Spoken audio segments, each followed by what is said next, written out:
Впервые в истории наблюдений НАСА зафиксировалось ускорение межзвездного тела без видимых причин.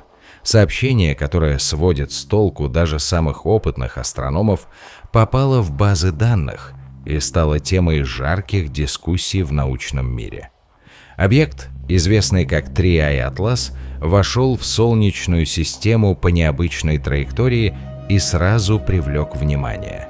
Без хвоста, без заметного испарения, с яркостью, остающейся относительно стабильной, и поверхностью, которая отражает свет так, будто она сделана из плотного материала, возможно, металлического.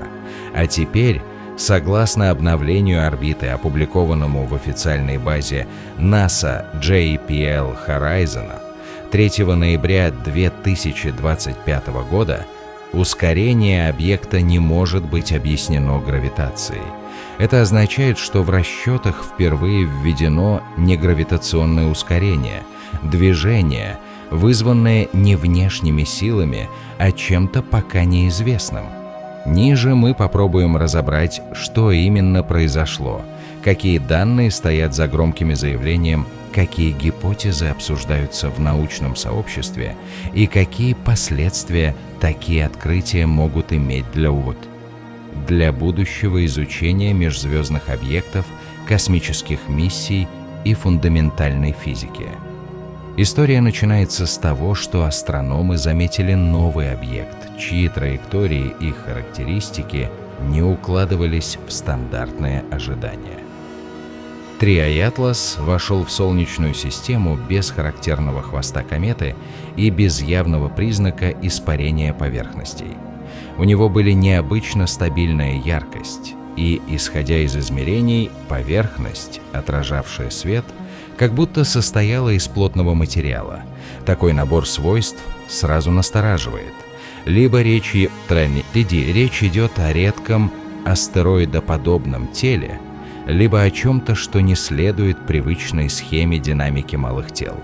В первые недели после обнаружения астрономы начали собирать данные с разных телескопов: спектральные характеристики, фотометрия, оформление орбитальных параметров на протяжении нескольких ночей, а также попытки определить размер, форму и возможную орбитальную эволюцию.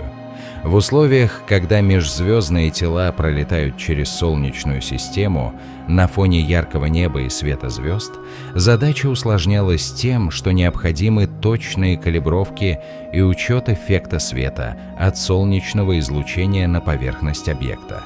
В итоге исходное представление о 3I Atlas складывалось из сочетания нехарактерной скорости входа в систему, отсутствия заметного газового хвоста и необычно устойчивой яркости.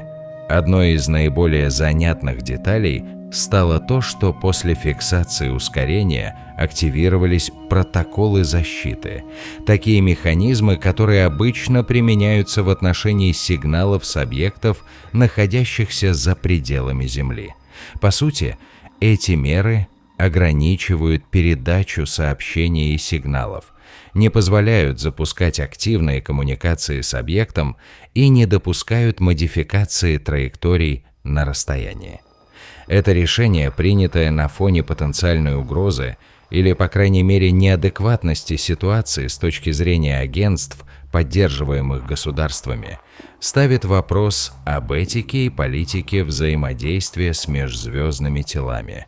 Почему такие протоколы вызывают столь бурные обсуждения? Во-первых, они ограничивают возможность проведения прямого контакта с объектом и получения дополнительных данных через радиосигналы или другие методы коммуникации. Во-вторых, они поднимают вопрос, могли бы сигналы с Земли повлиять на траекторию или поведение объекта. В условиях, когда ускорение уже не объясняется гравитацией, многие исследователи задаются вопросом, не тает ли в себе информационные подсказки или даже технологические сигналы, зафиксированные каким-то образом на поверхности 3I Atlas. Обновление оплаты, опубликованное 3 ноября 2025 года, стало поворотным моментом для обсуждений. В нем прямо указано, Ускорение Triae Atlas не может быть объяснено гравитацией, по крайней мере в рамках существующей модели Солнечной системы. Это означает, что официальный расчет НАСА начал вводить негравитационное ускорение, движение, вызванное не внешними силами, а чем-то неизвестным. Математически это означает, что вектор ускорения в расчетах имеет компоненту, необъясняемую стандартной силой тяжести Солнца, гравитацией планет и другими крупными телами. Диапазон параметров ускорения, по данным, достигает примерно 135 км в день в квадрате по радиусу и около 60 км в день в квадрате по касательной. При этом траектория остается чисто в плоскости Солнечной системы, что приводит к впечатлению своего рода стабильной траектории, не характерной для чисто случайного межзвездного пролета. Такие величины и направления движения заставляют ученых рассмотреть несколько гипотез. От неидентифицированной физической силы до технологии, которую мы пока не распознали, до редких естественных процессов внутри самого объекта или в его окружении. Но важно подчеркнуть, это лишь обновленные данные и интерпретации на данный момент.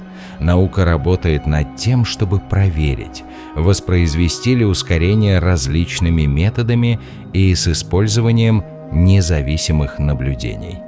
Разумеется, в научном сообществе рассматривают несколько направлений гипотез. Природный негравитационный фактор. Это может быть связано с эффектами давления из внутренности тела, несовершенной переработкой солнечного света, потоком частиц или даже редкими физико-химическими механизмами на поверхности, которые создают импульс. Но такие механизмы должны быть достаточно мощными, чтобы вызывать ускорение в диапазоне десятков километров в день в квадрате, что уже кажется спорным для обычных представителей каменных тел, не имеющих активной активности. Явление эффекта орбитального вытягивания, нечто вроде плазменного ветра или воздействие ветра в пустоте между телами, которое в редких условиях может привести к негравитационному ускорению.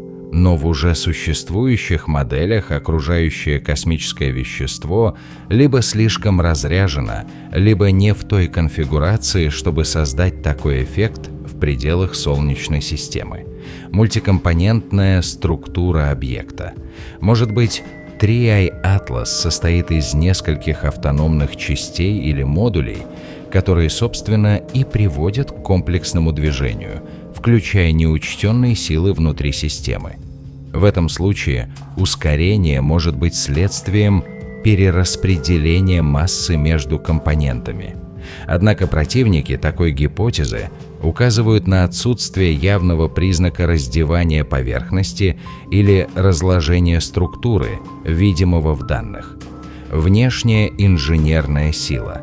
Самая спорная и вызывающая бурные дискуссии гипотеза – наличие внешней двигательной системы, управляющей движением объекта. Это вызывает вопросы об идентификации, возможности распознавания таких полетов и этические, политические последствия инфракультурного контакта. Физическая гипотеза о новой форме материи или полях.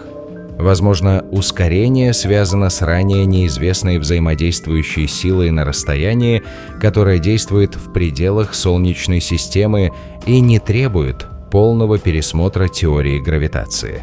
Это могло бы означать обновление физики на новом уровне и потребовало бы повторных, независимых наблюдений и теоретической переработки.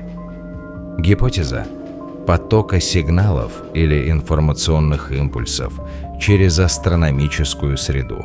В рамках протоколов защиты сигналы не отправляются, но сам факт того, что ускорение не объясняется гравитацией, может быть связан с тем, что объект обладает собственным импульсом или маневренной активностью, скрытой от наших приборов. Важно помнить, что любая гипотеза должна быть подтверждена независимыми наблюдениями и воспроизводимостью.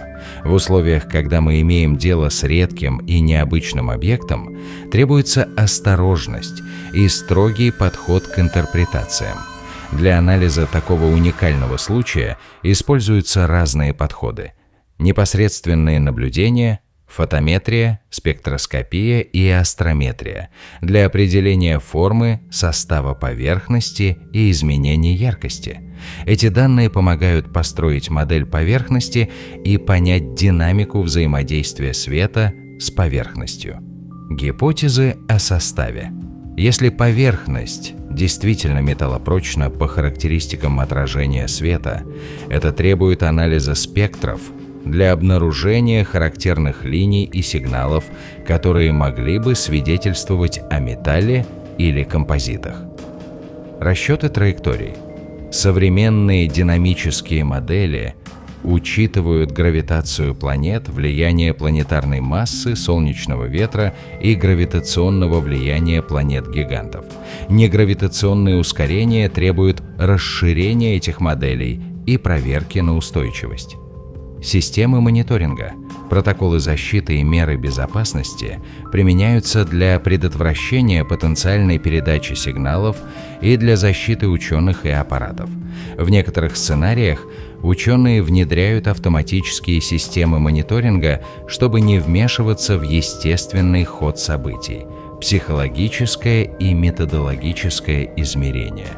Исследователи проводят симуляции и тесты, чтобы оценить достоверность интерпретаций и избежать ошибок, связанных с аппроксимациями и ограниченностью данных.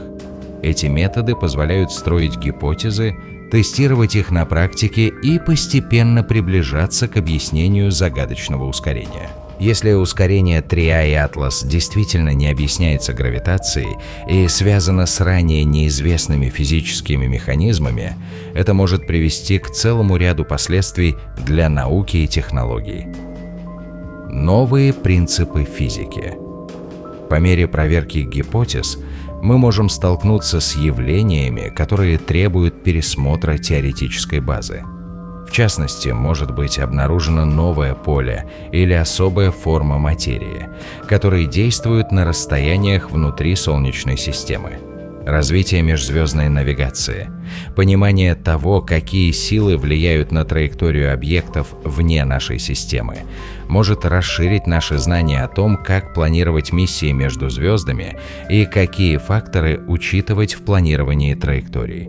Информационные и коммуникационные этические вопросы. Вопрос о том, как взаимодействовать с потенциалом инопланетного происхождения или технически продвинутыми объектами, остается открытым.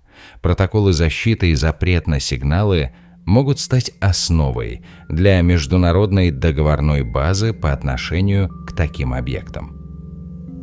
Обновление систем наблюдения. Необычные события требуют усиления наблюдений и более чувствительных станций. Это может ускорить развитие астрометрии, спектроскопии и радиальных методов, что в итоге принесет широкий спектр научных преимуществ. Образовательный и общественный эффект. Открытие может стать мощным импульсом для популяризации науки и интереса к космосу. Уникальная история ускорения без видимых причин может стать основой для образовательных программ и медиаконтента, делающих науку ближе к широкой аудитории. Любое заявление о межзвездном объекте, который ускоряется без объяснимых причин, должно проходить через строгую проверку и межправительственную координацию. Вопросы, которые поднимаются в связи с протоколами защиты и возможной попыткой установить связь, требуют прозрачности в обмене данными между НАСА, европейскими космическими агентствами, астрофизическими институтами и открытым научным сообществом. Международная координация не только направлена на сохранение безопасного взаимодействия с потенциально неизвестной технологией, но и на защиту прав ученых и поддержание этики научной практики. Разумеется, путь вперед непрост. Объект Триа и Атлас остается загадкой, И ускорение без видимой причины – это сигнал к дальнейшим исследованиям, а не окончательный ответ. Важные шаги на пути к разрешению загадки включают: повторные независимые наблюдения. Наличие еще одной или нескольких независимых точек зрения на траекторию поможет проверить достоверность ускорения и исключить систематические ошибки. Расширение спектральных анализов. Более детальное изучение поверхности и состава тела может помочь понять, что именно создает ускорение, если это не только гравитационные силы. Моделирование альтернативных сценариев, включая гипотезы о передаче энергии через поля, взаимодействии с межзвездной средой и возможных внутриродовых процессах в теле. Обсуждение в международных форумах. Взаимодействие ученых из разных стран и дисциплин повысит качество материала и поможет выработать консенсус по интерпретациям. Принятие мер по безопасной коммуникации. Учитывая протоколы безопасности, важно обсуждать этические рамки и способы деликатной коммуникации, чтобы не создавать недоразумений и не провоцировать риск для людей и оборудования. История Tri Atlas не просто история ускорения. Это сигнал того, что наш взгляд на Вселенную еще не достиг пика. Впереди могут лежать как новые подтверждения фундаментальных законов, так и неожиданные открытия, которые отвергнут устоявшиеся догмы.